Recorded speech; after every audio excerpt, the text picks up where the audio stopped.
Saindo do bunker, eu sou Kortov e um tempo atrás eu tava vendo um vídeo do Kizune e ele mencionou o jogo Little Inferno.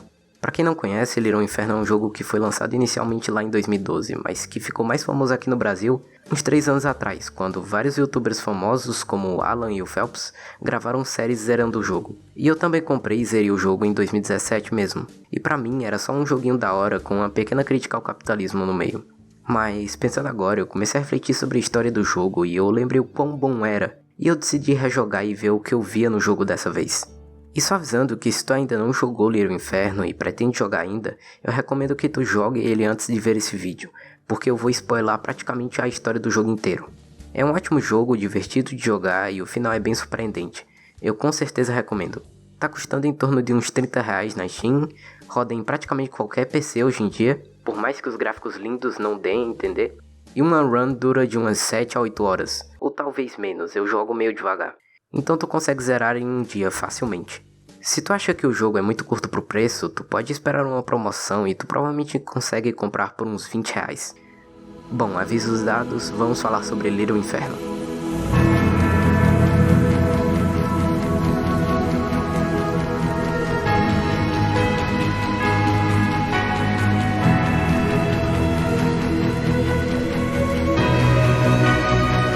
Começa o jogo em frente a essa lareira, ou deveria dizer, essa Little Inferno Entertainment Place, que tu aparentemente acabou de comprar. Tu recebe uma carta da dona da empresa Tomorrow Corporation, que por sinal também é o nome da empresa que criou o jogo na vida real, fabricante da lareira. E tu pode colocar a carta juntamente com o manual e termos de serviço nela, onde tu é introduzido a praticamente a única mecânica do jogo. Na verdade você é introduzido à mecânica antes e eu sou burro. Clique e arraste para carregar, clique e arraste para pôr fogo. O jogo usa esse sistema de catálogos, que é basicamente a lojinha do jogo. Tu queima coisas, ganha dinheiro para comprar mais coisas, ganha mais dinheiro, compra mais coisas, queima essas coisas, compra dinheiro, ganha mais coisas, queima dinheiro. Vocês entenderam? E assim, como essa é a maior parte do jogo, é onde a maior parte do humor vai estar também. E o humor desse jogo, como eu posso explicar, ele é meio... mitigador de crise de meia-idade. Beba 2 taças antes de dormir, antes do café da manhã, antes do almoço e antes do jantar. Boneca de idosa. Talvez ela morra. Talvez. Que boa notícia, hein? Pílulas médicas da mamãe. Mamãe precisa do seu café da manhã. Olha só. Nenhuma crítica aqui. Nenhuma piadinha. Olha só. Eu cortaria o meu dedo se tivesse uma piadinha aqui. Ainda bem que não tem, né, cara? Ok, brincadeiras à parte, enquanto tu se diverte jogando e queimando as coisas na lareira, uma história vai se desenvolvendo no fundo. Essa história é principalmente desenvolvida pelas cartas que tu recebe, da Sugar Plumps, que tu logo descobre ser sua vizinha, e pelo meteorologista, que é, pela maior parte do jogo, a única fonte de informação sobre o mundo exterior. Tu também recebe algumas cartas da Sra. Nancy, a dona da Tomorrow Corporation no jogo. Mas essas cartas da Sra. Nancy não fazem nada muito útil ainda, porque elas só reforçam ideias que outros personagens já expressaram. A Sugar Plumps é a primeira a descrever, depois da dona da empresa que criou a Little Inferno Entertainment Place. E ela é uma grande fatia da história, ela é a única personagem com quem tu consegue interagir de alguma forma por 90% do jogo. E ela é alguém que acabou de comprar uma Little Inferno Entertainment Place, assim como você. E ela escreve coisas engraçadas, escreve coisas úteis, escreve coisas misteriosas, como te avisar que o fogo pode ser perigoso, mas que existe algo mais perigoso que fogo. Mas ela não sabe o que é porque queimou o manual em que esse aviso estava escrito. E, principalmente, ela escreve coisas que movem o enredo sem você perceber. No começo ela tá só se divertindo com a Little Inferno Entertainment Place naturalmente, só queimando as coisas que compra nos catálogos, eventualmente pedindo para que tu mande um item ou outro para ela, de vez em quando mandando alguma coisa para ti também, como uma foto dela. Olha só que fofa. Pode tacar fogo? Bora. Ela também te manda umas cortinas que, infelizmente ou felizmente, tu não pode tacar fogo. E só, mas depois de um tempo ela começa a escrever algumas coisas estranhas. Ela descreve que desde que ela se lembra ela tá lá, queimando coisas na lareira, e que ela não lembra de como é o mundo lá fora, que tem ficado cada vez mais e mais frio, horas e dias desperdiçados jogando coisas no fogo por nenhum motivo. Você consegue olhar para trás? Ela pergunta. Tanto tempo olhando para a lareira, mas você consegue se virar e ver o que está atrás de você? A sua tela começa a balançar, tu escuta um ruído crescendo e cinzas em chamas caem pela sua chaminé, pondo fogo nas cortinas que ela mesma tinha te dado.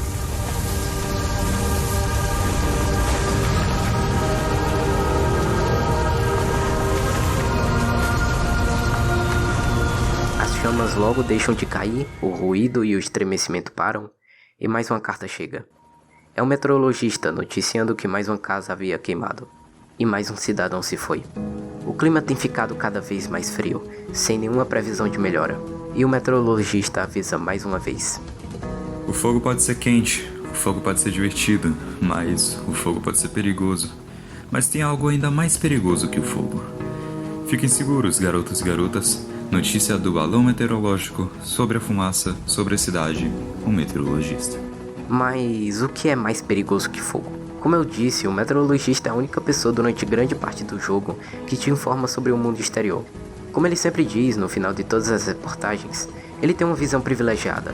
Ele está acima da cidade e acima da fumaça das chaminés, e ele pode ver tudo o que acontece do lado de fora das casas. O meteorologista informa constantemente como a situação do clima está piorando. Ele relata grossas nuvens de neve se formando e a temperatura ficando cada vez mais fria. Grossas nuvens de neve surgem por todas as direções. Nós estamos presenciando algo grande. Esse vai ser mais um frio, pessoal. A neve vem caindo mais e mais rápido, cada dia mais frio que o anterior. Isso não pode durar para sempre. Tem nevado desde quando qualquer um consegue lembrar. Ou talvez as nossas memórias só estejam ficando enevoadas. Mas um dia ele noticia algo diferente. O sol. A previsão para amanhã, algo que nós não vemos há muito tempo. O sol aparece, mas ele tá nascendo ou ele tá se pondo? Mas ele está nascendo ou se pondo? Essa frase não tá aqui à toa, e todas as notícias não falam sobre um clima cada vez mais frio por nada também. Tudo isso está diretamente relacionado com a mensagem por trás do jogo. Todas as pessoas da cidade estão sentadas fixadas queimando coisas nas suas lareiras, e toda essa fumaça começou a bloquear a luz solar. E por isso o clima está esfriando cada vez mais, dia após dia. E após a Sugar Plumps queimar a sua casa, que ele menciona que era mais uma casa, ela não sendo a primeira, o meteorologista vê o sol aparecer novamente. E mesmo vendo ele de primeira mão, o meteorologista não consegue dizer se ele está nascendo ou se pondo. Isso na verdade pode ser uma metáfora. O sol representa uma esperança para esse mundo, mas ele está nascendo ou se pondo. Esse mundo ainda tem esperança ou ele está fadado à escuridão? Eu não sei ao certo se as pessoas não lembram de um momento em que não estivesse nevando porque tem nevado há muito tempo, ou se elas vivem tanto nesse loop de queimar coisas que as pessoas perderam a noção do tempo. Talvez as nossas memórias só estejam ficando enevoadas. Tu poderia argumentar que as lareiras são uma representação para celulares ou computadores, em que as pessoas ficam viciadas e encarando o dia inteiro fazendo a mesma coisa repetidas vezes. Mas eu acho que isso seria um pouco simplista demais. A lareira é uma representação mais geral de algo criado por empresa propositalmente, para ser viciante e que cria mecanismos para te impedir de questionar os efeitos que as atitudes e os produtos dessa empresa causam no mundo. Celulares, por exemplo, não criam problemas no mundo real da mesma maneira que as lareiras criam nesse jogo. Eles têm sim um efeito negativo no meio ambiente, já que tu precisa minerar para ter matéria-prima para fabricar os componentes, mas existem muitos outros produtos que cairiam muito melhor nessa metáfora, como carros. Além disso, o jogo não trata de como os celulares fazem alguém ficar em um ciclo vicioso de consumo vicário e como isso seria de alguma forma ruim e jogar a sua vida fora. O jogo trata do consumo em si, de como as empresas usam esse consumo para te alienar. Se houvesse uma metáfora para celulares nesse jogo, talvez fosse uma coisa relacionada a como os operários trabalham mal em países de terceiro mundo por serem mão de obra barata e fácil. A lareira representa algo maior. Representa um esforço de corporações de evitar que tu reflita nos efeitos que elas causam no mundo e continue a comprar os produtos delas e enriquecendo-as. Bom, um tempo depois da casa da Sugar Plumps pegar fogo, tu começa a receber cartas de alguém desconhecido, dizendo que você precisa sair dali e que para isso você precisa queimar a sua casa. A casa é uma metáfora para o seguro, para o confortável, para a sua zona de conforto. Essa pessoa pede que você saia da sua zona segura e explore o mundo lá fora. Ela fala que você precisa queimar os 4 itens que você a deu previamente, juntos. Ok, você sabe quem é essa pessoa desconhecida, obviamente é a Sugar Plumps.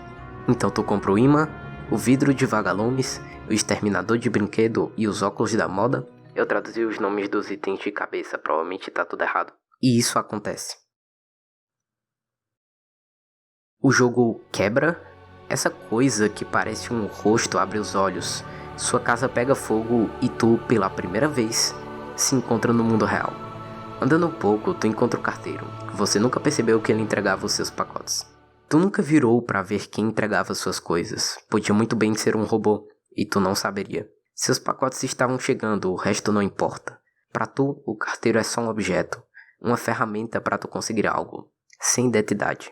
O tema central do jogo pode não ser como algumas profissões são simplesmente ignoradas e apagadas, tratadas como um robô e não uma pessoa, mesmo passando por vários obstáculos apenas para lhe realizar um serviço pela qual é mal paga. Mas, sendo esse um tópico tangencial, o jogo não deixa de, pelo menos brevemente, comentar o assunto. O carteiro então te entrega uma carta da Sugar Plumps, em que ela tá com uma foto com os óculos que tu deu pra ela, aparentemente numa praia, aproveitando. E ela tá longe, viajando. Essa é meio que a conclusão da história dela, e algumas pessoas acreditam que ela na verdade morreu, e isso na verdade é o fantasma dela, mas isso não faz muito sentido. Pelo menos pra mim. Porque ela seria um fantasma e não simplesmente ter sobrevivido. Simplesmente porque ela morreria se tivesse queimado a própria casa? E a cena que tu tá sem proteção a literalmente metros de um foguete lançando e tu não morre que nem aconteceria na vida real. A Sugar Plump ser um fantasma não contribui nada para a história, e transformá-la em um apenas pelo bem do realismo seria só uma decisão burra e preguiçosa. O que eu não acho que esse jogo seja. A história faz mais sentido se ela simplesmente não for. E tu não encontrar ela pessoalmente no final, acontece simplesmente porque o papel da Sugar Plumps como personagem é guiar a história. Ela literalmente te fala o que colocar na lareira para queimar a sua casa. A história não ia prosseguir sem ela, e como a história tá chegando em uma conclusão agora, o jogo não precisa mais dela. Então é por isso que tu não conhece ela pessoalmente. Bom, voltando para a história do jogo, depois de tu andar pelas ruas vazias da cidade por um tempinho, tu chega no prédio da Tomorrow Corporation. Tu entra, e finalmente encontra a senhora Nancy. Ela te conta sobre a vida dela e como ela sonhava com o futuro quando era criança, e como agora ela simplesmente estava comandando a empresa. Ela também fala sobre como a cidade vai parar um dia. Como a cidade, do jeito que funciona agora, não vai se sustentar. E o frio simplesmente vai ficar muito forte. Por mais que seja triste, não é exatamente a culpa de ninguém, diz ela. Tu pergunta o que ela vai fazer agora e ela diz que quando tu atinge os seus sonhos, tu precisa sonhar mais alto. E parte em um foguete.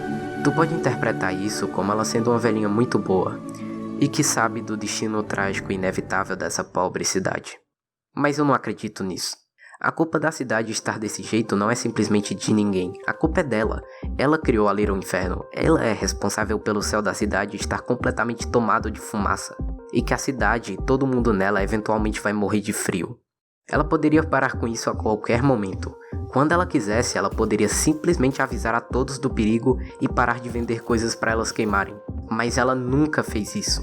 Ela continuou porque as pessoas ainda estavam comprando. Ela mentiu sobre de quem era a culpa e fugiu em um foguete. E ela fala que quando se atinge os seus sonhos, você tem que sonhar mais alto. Mas a gente não vê se ela realizou os sonhos dela. A gente nunca vê ela se tornando uma escritora ou uma aventureira, ou seja lá o que for.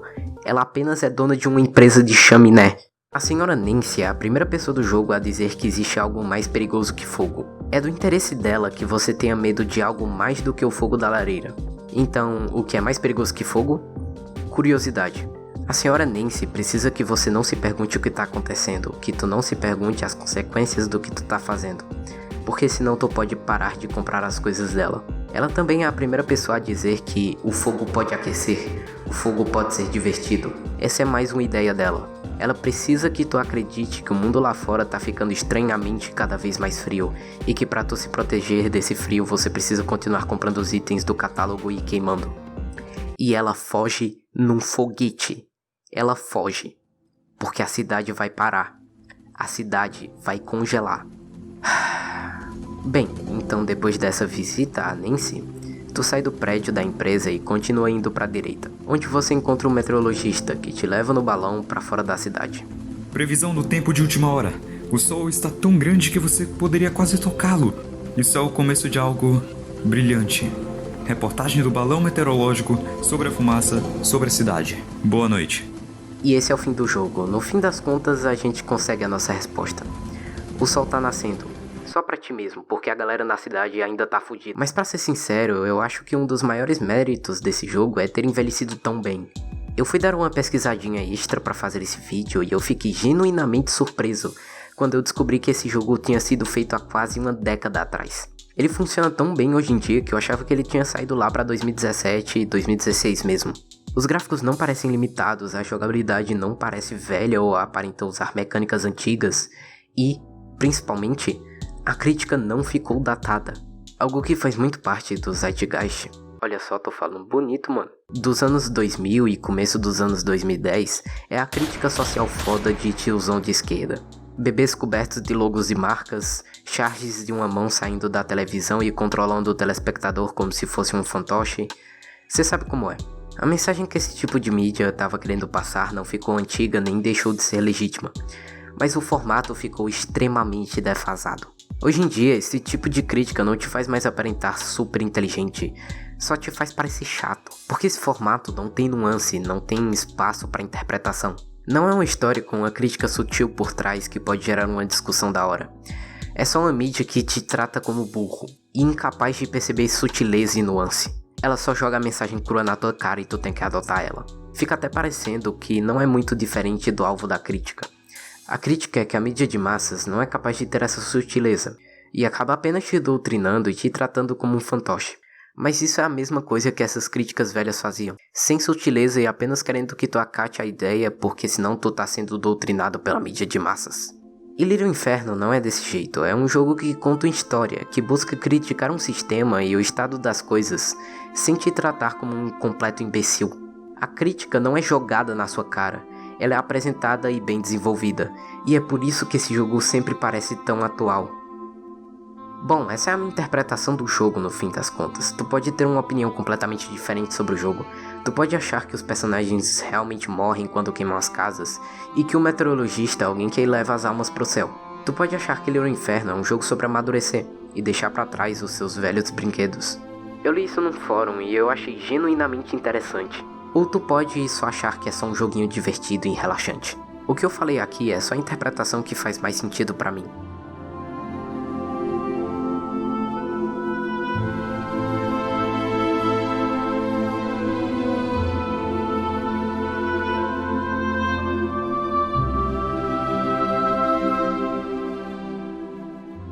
Oi, se tu assistiu até aqui eu te amo, sério, vamos casar porque meu Deus esse vídeo tá longo. Eu tinha essa pretensão de fazer um vídeo mais longo falando de um tema extenso já fazia um tempinho aí, mas eu não pensei que seria tão cedo. Tipo, até uns poucos meses atrás eu tinha dificuldade de falar sobre um bagulho por mais de 7 minutos, e agora eu tô terminando um vídeo com mais de 2 vezes isso, que insano. Muito obrigado ao Kizune por emprestar a voz pra dublar o meteorologista. Palavra é essa que eu falei errado o vídeo inteiro e só percebi agora. Ele tem um canal muito bom e ele também postou um vídeo mais longo falando sobre um jogo, mas o dele foi sobre Hollow Knight.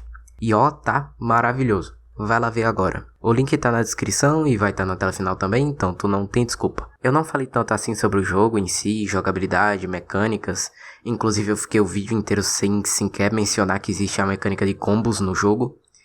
E trilha sonora, em partes porque eu não jogo com muita frequência, nem sei muito de música, então eu não acho que eu saberia falar disso bem, mas a maioria das músicas de fundo desse vídeo são do próprio jogo e são incríveis.